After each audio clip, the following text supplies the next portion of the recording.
Fifth Hour Radio Show. So, Alan, let's start off with this. How did you first get into arm wrestling? Was it as a kid? No, absolutely not. I was always driven to be better than what people said I would be. I was born with a club foot. So that gave me what I would consider the tenacity to get through people who say I couldn't do certain things, and my body telling me I couldn't run, or I couldn't walk like most people, or I couldn't play sports like most people.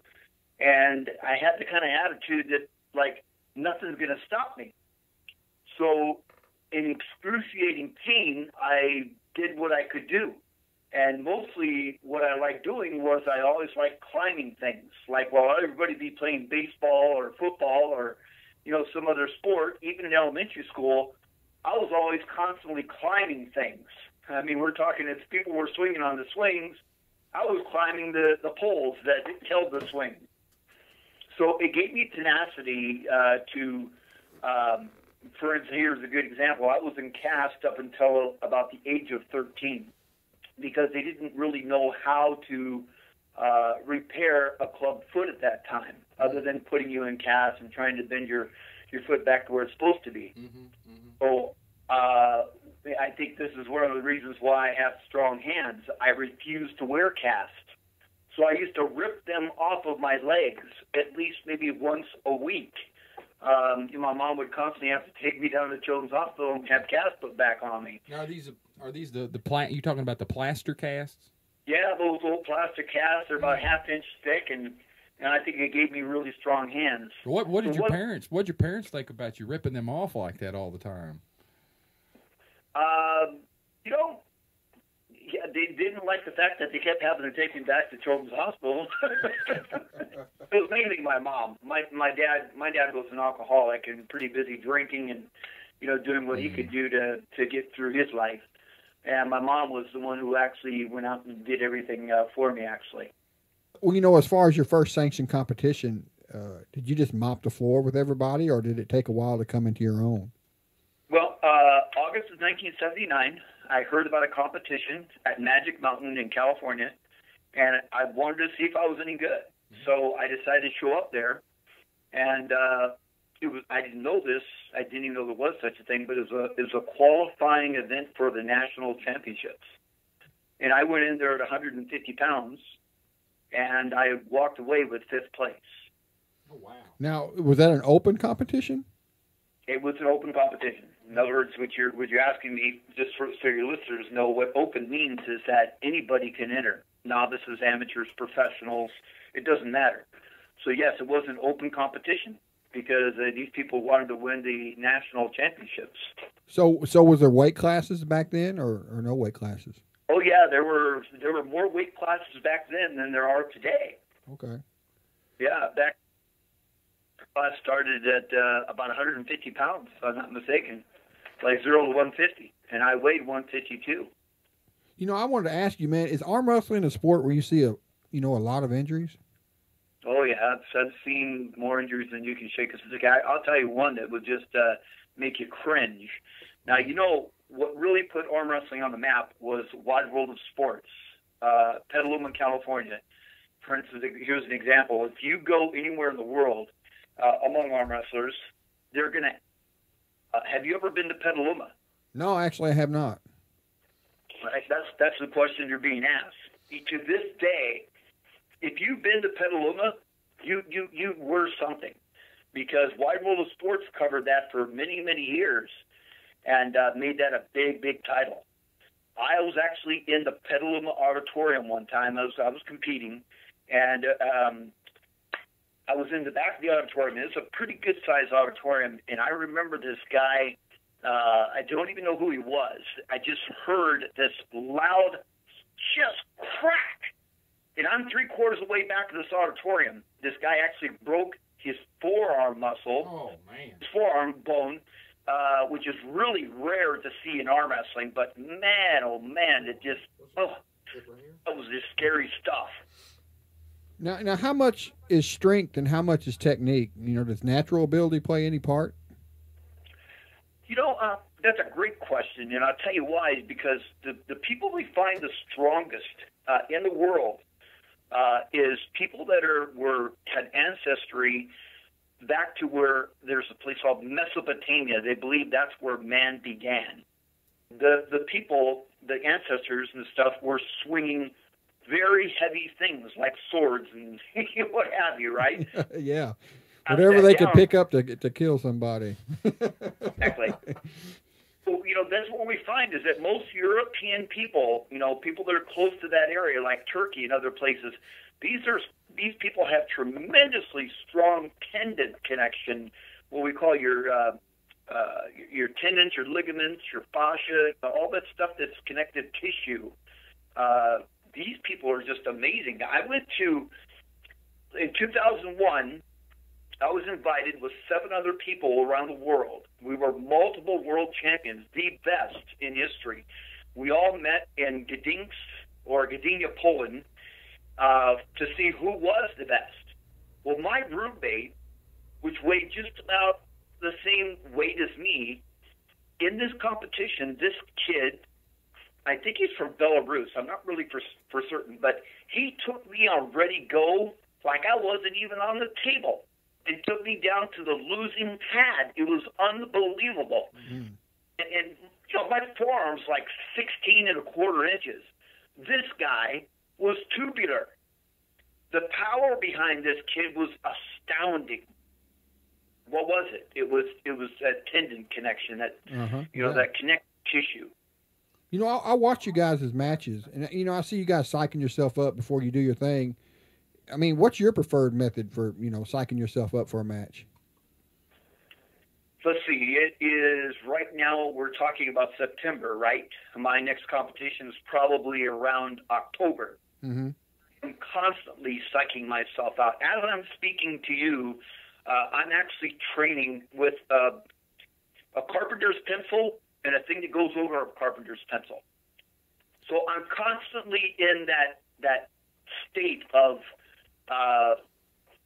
being who I am, right? Like, you breathe because you're human. Yeah. Well, I'm an arm wrestler, and it's part of the nature that I am. Everything that I do, and in fact, since day one, Rob, since day one, when I went to my first competition, I remember setting up with my first guy. I didn't know anything about arm wrestling, right? Yeah. That's the first guy, and right away, I start to really, I don't want to say meditate, but just focus in on his finger pressure, his wrist angle, whether he's pronating or supinating with his arm, which I didn't know what it was back then, but I was constantly thinking about it. So here I am today, 34 years later, and if you look at my desk, I've got a little miniature gripper over here to the right. I've got the thing I'm fidgeting with right now. I got to have my fidget toys. In fact, Carolyn has a box for me. But I'm constantly training mentally for my sport. In fact, I was just about ready to get ready to take the trash down.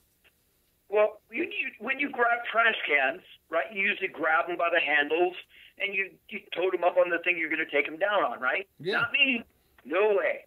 I'm grabbing the top of that trash can with just 3 fingers, and I'm constantly just training even with trash cans. Everything that I do is a mental training. I got to ask this because in a lot of sports, there's a lot of trash talking. How much trash talking is in arm wrestling? Oh, my goodness. Too much. I know there's a lot. There has to be. What would be something they'd say? I don't know, but I mean, I know. I mean, I see the competition. There's got to be a lot of trash talking. Okay, here's a guy. We'll talk about the number one trash talker in the world. The guy is one of the most recognized arm wrestlers by far. His name is Travis Bagent. Travis Bagent, multiple world champion, unbelievable. He's been arm wrestling since he was a little kid. And you talk about a guy that will trash talk. Wait, during the competition, I saw him against a guy named Richard Lucas. And Richard is massive. Richard's, I think, close to 300 pounds, 6'6". Just a massive guy. And Travis, I think he was probably about 230, 240. I'm not for certain. But anyway, Richard Lucas takes him over in this match and gets Travis in trouble. Travis says to him during the competition, "Stand up, so I can bend your hand back and smash your arm down. This is how we've got coming into the sport now. They're actually getting a little bit of character, but that's the thing that media wants to see, especially when you're talking about television. They want to see that trash talking, because that's really what drives. When you think about MMA, when you think about cage fighting, all that kind of stuff, you think of WWE, WWF, all that stuff. They want that trash talk. But you know what? You can have all that stuff and still get your hands slammed to the pad. Yeah. It doesn't mean squat. But when you're talking about that mental game you're just referring to, yeah. Now, I don't do that for television, radio, newspapers. I don't do it for anybody. I do it because of this. I was told at the very beginning when I decided to become a professional arm wrestler instead of a beer-drinking, fun-loving guy, you know what I'm saying? Yeah. But I was told that with my hand size, and I don't know if you know my hand size, but it's about 9 inches from the wrist to the tip of my middle finger. Now, for your body size, is your hand size abnormally larger than someone else your size? Yeah, absolutely. There are 300-pound men that don't have a hand my size. Okay, all right. But not only that, my hand is thick. Like I said, I'm sitting here pushing a pencil through a piece of plastic. So I'm constantly training my connective tissue to my fingers. So what you're telling me is you're made to do this. I mean, this is your calling. Yeah, you know what? I look back at it in the beginning, and in the beginning, I was not. I could give a hoot about God and Christ and Christianity and all that kind of stuff, and then once God decided to arrest me and bring me into captivity, as it were, and show you the way. The whole way of thinking changed completely, and I look back at it today, and I see that. This is no doubt, this is what God designed me to be. He wanted me to be a multiple world champion and to speak for him. We were talking about trash talking. What about the camaraderie in the sport? I mean, do you have trash talk and then you go out and you might have a beer with somebody after the match? Oh, absolutely. Absolutely. I've heard it said that, on the table, your competitor is your enemy. And afterwards, you're drinking beer. You're having a great time with these guys. But when it comes to table time, hey, we're getting down, just getting serious. How about now that you're a little bit older? I mean, do you train any different now? You're telling me all these different ways that you train, but do you train differently now as opposed to maybe when you were younger? Oh, no doubt. I train now. I probably train at least twice a week, sometimes 3. I'm 57 years old, and the reason why I do that is because I refuse to go in what we call the Grand Masters class, the 15 over people. I still want to compete against the 20 and 30-year-old guys that are coming up in the world. And, I don't feel that I've really lost strength. If anything, I've actually gained more strength, more power, more endurance, more control than ever. Were you in Over the Top with Stallone? I was. I actually won the competition for my weight division. What was that like, doing that with him, man? I have to say it was an unreal experience, but oh my goodness, I was so focused. And here's something you probably don't know, but that tournament was 21 hours long. Oh, man. We had 15-minute break during the whole thing. So it was just nonstop pounding on the table. And most of the people would actually sleep between matches. Everybody was telling me, I better calm down, I better get some rest, I better just relax. I was so fired up. I remember Tony Golden out of Canada. Here's a guy that I didn't even know at this time. This was in 1986 was when that was filmed, right? We were actually singing the theme song right before we called you to get psyched up. There you go. What was it? Meet me halfway. I told Robert, I said, you're going down in Vegas. Awesome. Over the top. So Tony Golden, a guy out of Canada, somebody that I just never knew, was smashing people that I had respected and had pulled with for some time. And I thought, you know what? There is no way. So come 6 o'clock the next morning, Tony is undefeated and I'm undefeated. And I decided when they said ready, I was taking that kid down. I was not going to see how strong he was. I was not going to check out his move. I was just, when they said ready to go, I had so much energy that day that I slammed his arm down, and when I went up for the victory, where you raise your hand up in the air, somehow I wound up on top of the arm wrestling table. You don't know how it happened, huh? I had no clue. In fact, somebody sent me a black and white picture that I have to this day of that scene. I really didn't know I'd actually done it. I was in a total zone. Yeah, the adrenaline took over, I guess, huh? Yeah, absolutely. It killed your memory.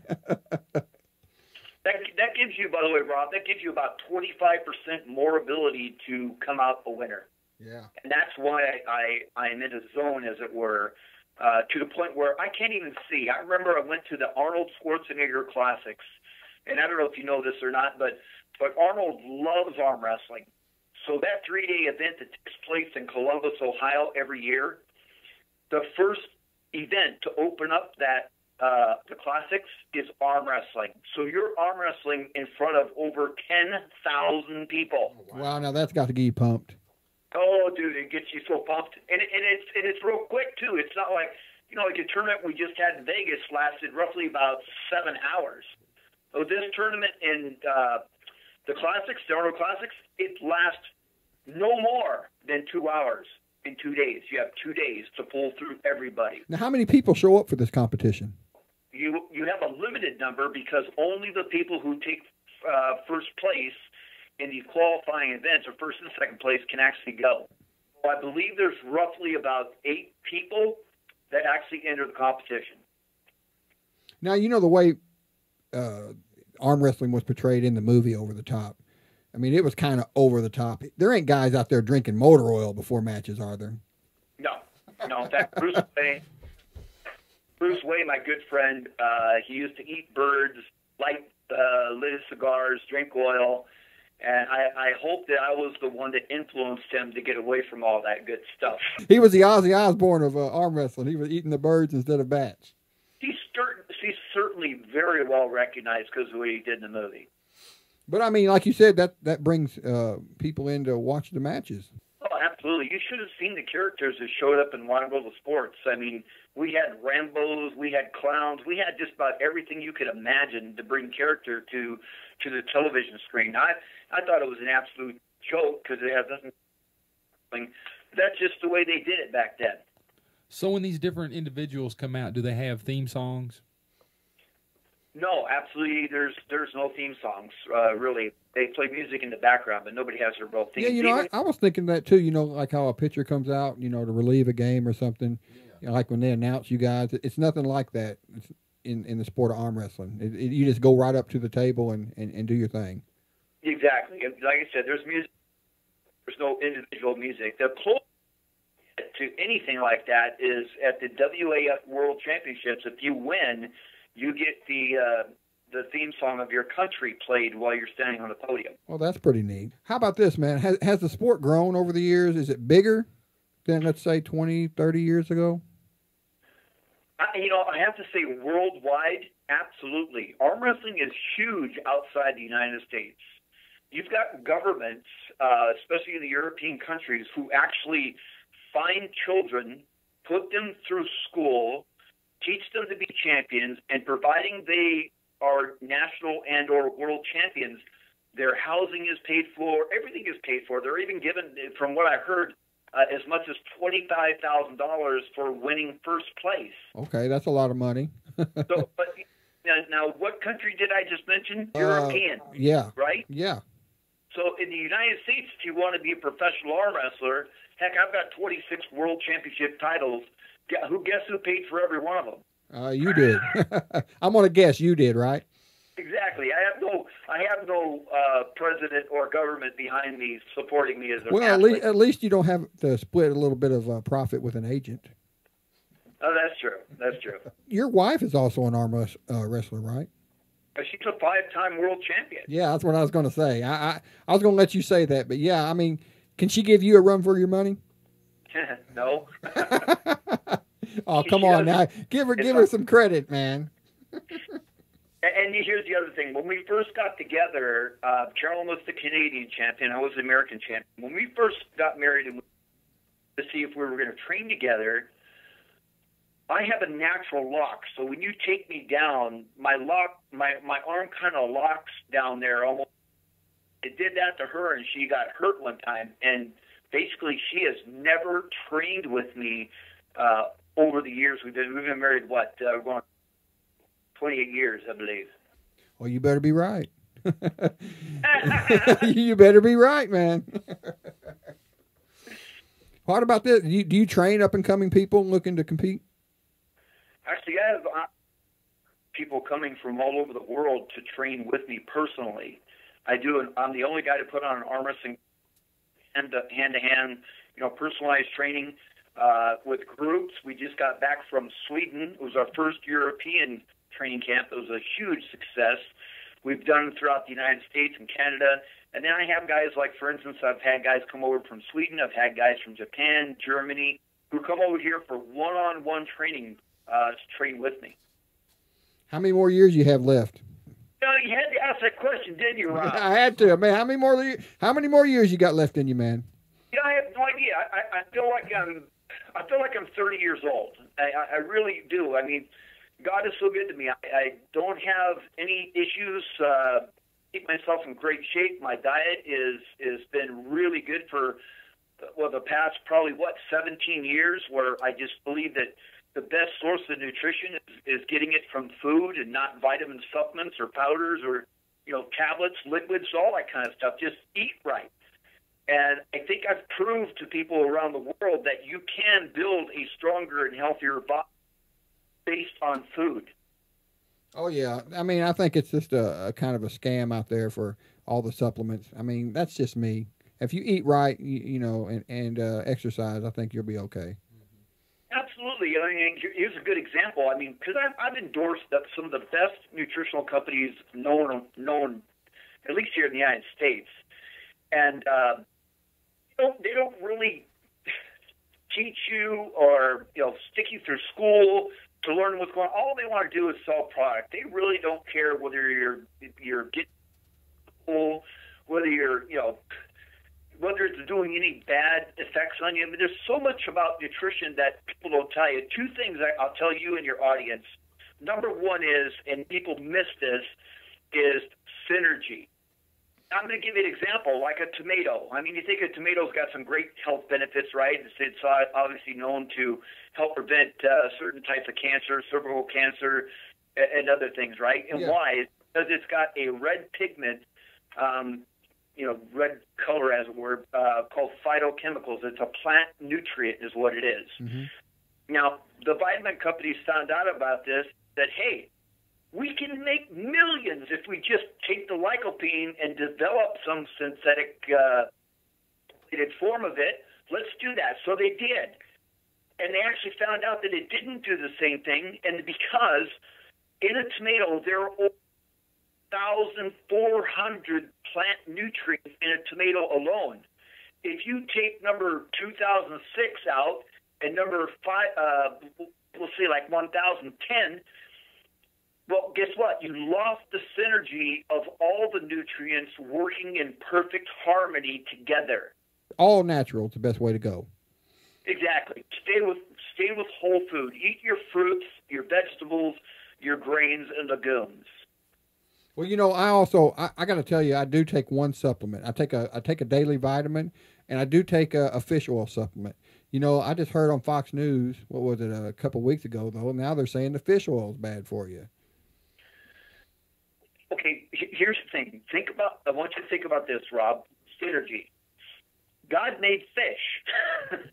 Eat the fish. All these... Forget the fish pill. Eat the fish. Exactly. What they call essential fatty acids. They're called essential because our body cannot produce them.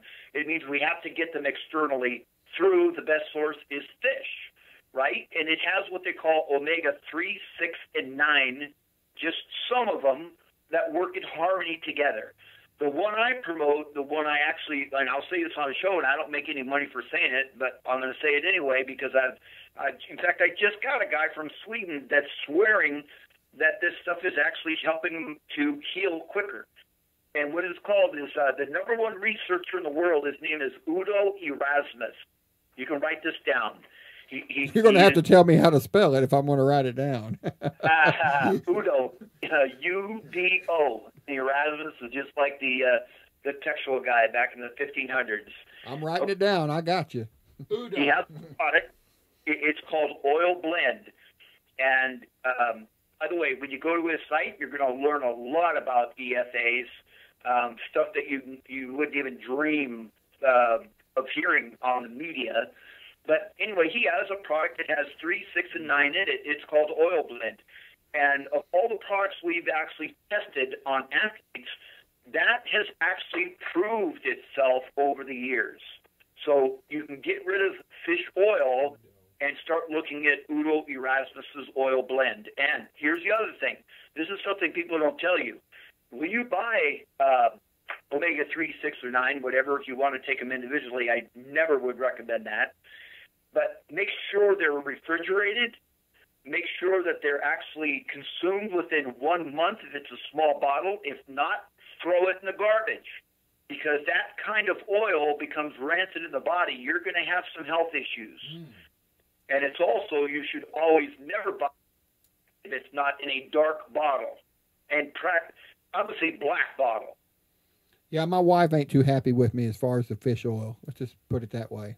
I think you'll like the Oil Blend. The other thing I have to say, because it's something that I stood for 17 years, is, I'm supposed to be, and you are too, by the way, Rob. Sorry to be a bearer of bad news, but you're supposed to eat 9 to 13 servings of fruits and vegetables every day to maintain health and fight disease, build your immune system, right? Yeah, I'm way behind on that.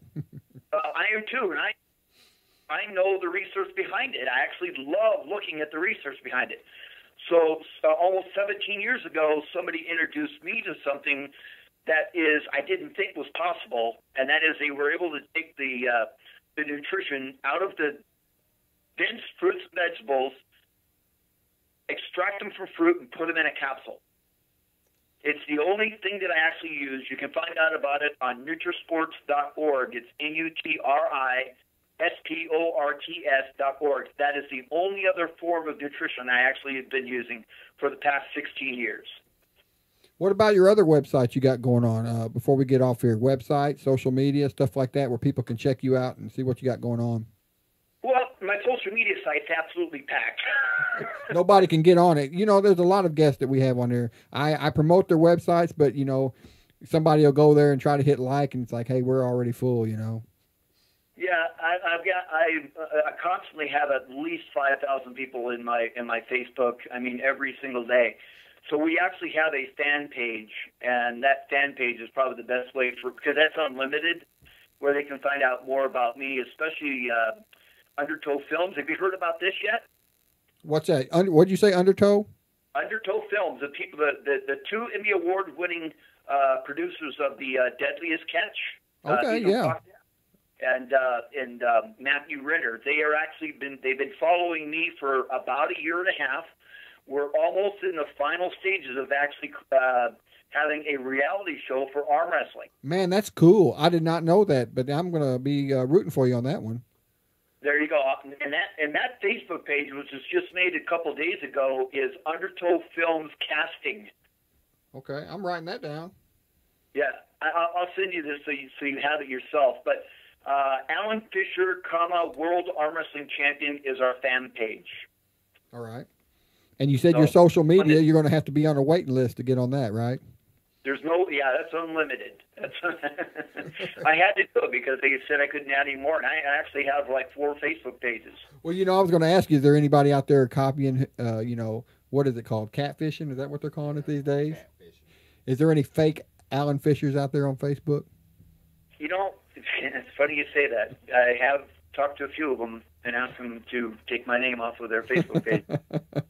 They're all over the place, man. That's the price you pay. That's the price you pay, man.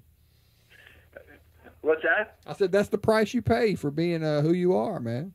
I know. And if this game of arms takes off, I think it's one of the best things that I can actually take and move our sport to the place where it needs to be. That's going to be an AMC show, American Movie Channel show. And I'm just honored that they have been following me. Well, man, we're almost out of time, so I'm going to say to you, man, thanks so much for joining us. It's been a pleasure talking to you, man. Hey, it's an honor for me to be on your show. And anything you guys need from me, I'm here for you. Randy's sitting here trying to get me to arm wrestling while we're talking to you. Okay. Now I'm all about safety, guys. Let's set you up. You ready? Oh, man. Let's go. I want to see you arm wrestle, and you can tell people what it feels like. All right. I just want you to face each other so that your shoulders are parallel with each other. All right, hold on. We're getting in position. All right, we're locked up. All right. You're gonna lock your hands. Now look at the palm of your hand. All The right. palm of your hand should be facing your chest, your left pectoral. Okay. Okay, so we've turned our wrist now. Yeah, you turn your wrist. Okay. Now, take your left hand and put it on your opponent's shoulder. Well, okay, So we're in we're position. We're positioned. Supporting his shoulder with your left hand. What are we doing? Squeeze his shoulder? If you take your left, okay, you got your right hand, you're holding on to each other right-handed, right? Yes. Now take your left hand and put it on top of your opponent's shoulder. Okay. We're in position. We are in position. Now, I want you to here's where you're going to pull to. Just make sure you don't get hurt, okay? Because I don't want to hear any snapping of arms. It takes Microphone's breaking. break your bone. So you guys want to stay healthy, right? Yes. Okay, so don't go down. Here's what I want you to do.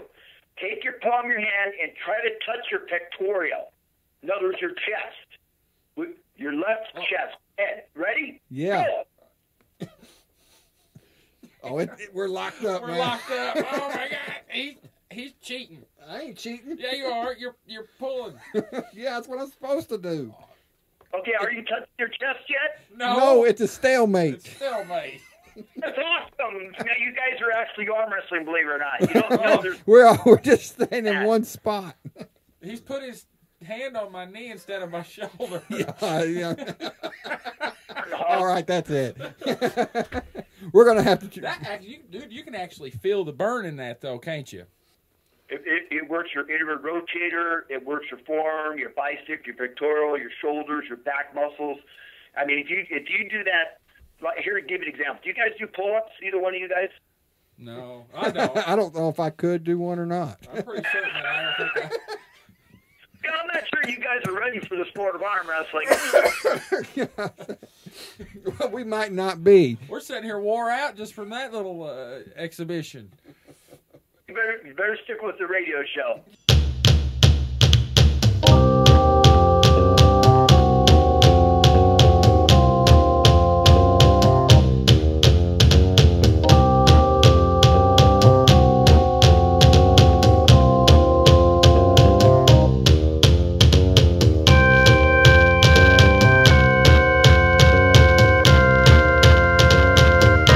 The 25th Hour Radio Show.